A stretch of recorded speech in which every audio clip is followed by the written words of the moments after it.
യേശുവേ യേശു യേശു യേശു എന്തോ ചെയ്ത് കണ്ടിട്ടില്ല? ഇതാണ് എക്സർസൈസ്. അച്ഛൻ രാവിലെ തന്നെ നടക്കാറിങ്ങിയ യേശു യേശു കേശവനെ എന്തിനാ വിളിക്കുന്നേ? അല്ല, അച്ഛൻ ഈ നാട്ടിലൊന്നും പരിചയമില്ല. അപ്പൊ കേശുവും കൂടി കൂടെ ഉണ്ടെങ്കിൽ ഈ സ്ഥലമൊക്കെ ഒന്ന് പരിചയപ്പെടാന്നില്ലേ. അങ്ങനാണെങ്കിലേ അച്ഛൻ ഉച്ചക്കേ പോകത്തുള്ളൂ. അതാണ് ചേട്ടൻ എണ്ണിക്കണ്ടേ? ഇപ്പോഴും എഴുന്നേറ്റിട്ടില്ല. അവനൊക്കെ ഒരു ചെറുപ്പക്കാരനല്ലേ. അച്ഛൻ വിളിച്ചു നോക്ക്, ചിലപ്പോ എണീക്കുമായിരിക്കും. ഞാൻ വിളിക്കാം. കേശു കേശു യേശുവേ കേശു യേശു എന്തുറക്കോടാ, നീയൊക്കെ ഒരു ചെറുപ്പക്കാരനല്ലേ. കേശു കേശു മോനെ കേശു. ഇങ്ങനൊന്നും വിളിച്ച എണ്ണിക്കത്തില്ല. പിന്നെ എങ്ങനെ വിളിക്കണം? ഞാൻ ഇപ്പൊ കാണിച്ചു.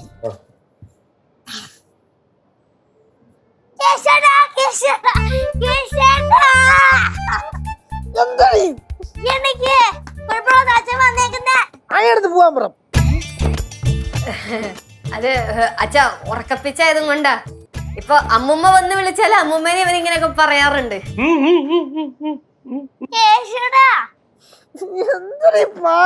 കേശു പോണ്ടേ നമുക്ക്? അച്ഛൻ കുഴപ്പമില്ലാത്ത അച്ഛൻ പോണ്ടേ നമുക്ക്? എങ്ങോട്ട്? എങ്ങോട്ടെന്നാ? ഇന്നലെ രാത്രി പറഞ്ഞല്ലേ നമുക്ക് രാവിലെ മോർണിംഗ് വാക്കിട്ട് പോണോന്ന്. നീ സമ്മതിക്കുകയും ചെയ്ത്. അത് അച്ഛൻ വിട്ടില്ലേ? ഇല്ല, ഞാൻ അങ്ങനെ വിടുന്ന ആളല്ല. ബാ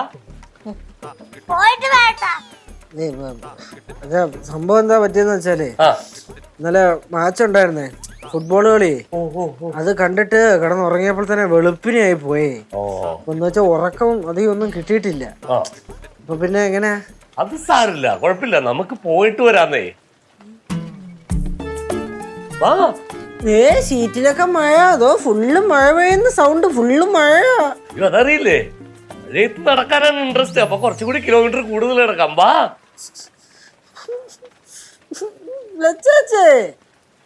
എന്താടാ ഒന്ന് പോയിട്ട് വേടാ. അച്ഛനെ ഈ സ്ഥലം ഒന്നും അറിയാൻ പാടില്ലാത്തോണ്ടല്ലേ.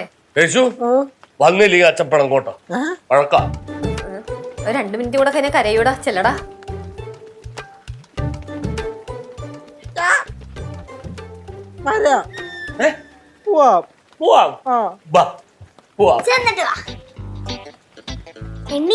ഫുൾ ചാർജിലാണല്ലേ അച്ഛൻ?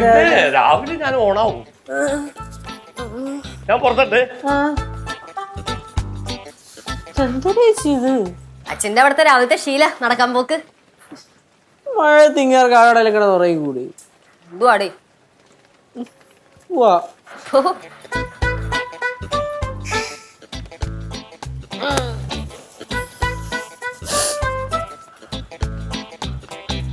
പോയിട്ടോ പല്ലൊക്കെ വന്നിട്ട് കേക്കാം. പാവം കേട്ടാ.